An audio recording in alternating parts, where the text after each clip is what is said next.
देखते हैं Krebs cycle. तो ट्राई कार्बोक्सिलिक एसिड साइकिल को हम क्रेब्स साइकिल बोलते हैं। ये सबसे पहले प्रपोज किया गया था हैंस अडोल्फ क्रेब्स के द्वारा इन 1937। Krebs cycle operates in a mitochondrial matrix. ये भी माइटोकॉन्ड्रिया के मैट्रिक्स में होता है क्योंकि इसमें it contains a complex mixture of various respiratory enzymes, इसलिए माइटोकॉन्ड्रियल मैट्रिक्स में अक्कर होता है, ऑपरेट होता है। क्रेब्स साइकिल में वेरियस स्टेप्स आ जाते हैं, भी 10 स्टेप्स के बारे में अब बात करूंगी। तो सबसे पहले क्या होता है, एसिटाइल को ए मतलब 2 कार्बन कंपाउंड जो है वो कंबाइन करता है ऑक्सैलो एसीटेट के साथ, जो 4 कार्बन कंपाउंड है। 2 कार्बन कंपाउंड एसिटाइल को ए जो है वो कंबाइन करता है ऑक्सैलो एसीटेट के साथ, जो क्या है 4 कार्बन कंपाउंड है एक एंजाइम के प्रेजेंस, कंडेंस्ड एंजाइम के प्रेजेंस में, जिस एंजाइम का नाम है सीट्रेट सिंथेस, जो क्या बनाता है ट्राई कार्बोक्सिलिक 6 कार्बन कंपाउंड बनाता है, जिसको हम सिट्रिक एसिड सीट्रेट बोलते हैं। और इस प्रोसेस को हम बोलेंगे कंडेंसेशन। ये फर्स्ट प्रोडक्ट है क्रेब्स साइकिल का।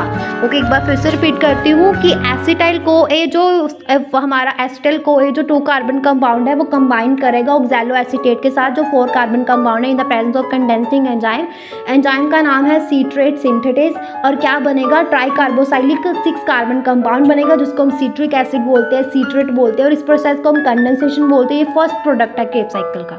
देन क्या होगा, ये जो सीट्रेट है, जो ये सीट्रेट बना, भी सीट्रेट क्या करेगा, रीऑर्गेनाइजेशन करेगा एंजाइम के प्रेजेंस में, और क्या बनाएगा, सिस एसोनाइटेट और पानी बनाएगा, सिस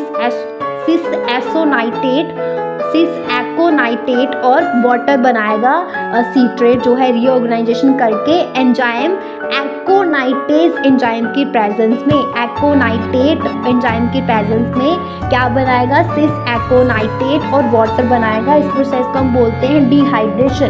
अभी जो सिस एकोनाइटेट बना वो कन्वर्ट हो जाएगा आइसोसीट्रेट में, जब हम उसमें एडिशन करेंगे पानी की एंजाइम के प्रेजेंस में, एकोनाइटेस नाम के एंजाइम की प्रेजेंस में, जब हम सिस एकोनाइटेट बना उसमें क्या करेंगे, पानी को ऐड करेंगे किस एंजाइम के प्रेजेंस में, एकोनाइटेस के प्रेजेंस में। तो क्या एंजाइम के प्रेजेंस में तो क्या बनेगा, आइसोसीट्रेट बनेगा, जिसको हम हाइड्रेशन बोलेंगे। देन अभी जो आइसोसीट्रेट बना वो डिहाइड्रोजनेटेड होगा to oxalosuccinate in the presence of enzyme isocitrate dehydrogenase और मैग्नीज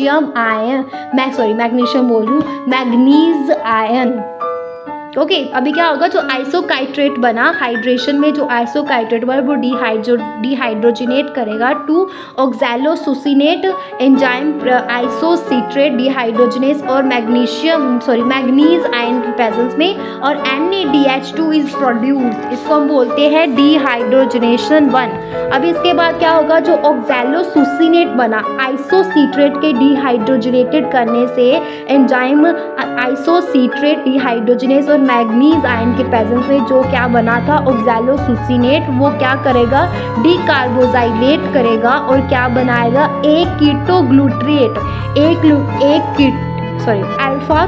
अल्फा कीटोग्लूट्रेट बनाएगा ऑक्सैलोसुसिनेट एंजाइम डीकार्बोजाइलेट करके एंजाइम डीकार्बोजाइलेज की प्रेजेंस में। और इस स्टेप में जो है कार्बन डाइऑक्साइड रिलीज होगी, इसको डीकार्बोजाइलेशन 1 बोलते हैं। अभी जो अल्फा कीटोग्लूट्रेट बना था ऑक्सैलोसुसिनेट की डीकार्बोजाइलेटेड करने से, वो एंजाइम क्या करेगा, alpha ketoglutarate is both dehydrogenated with the help of NAD ion and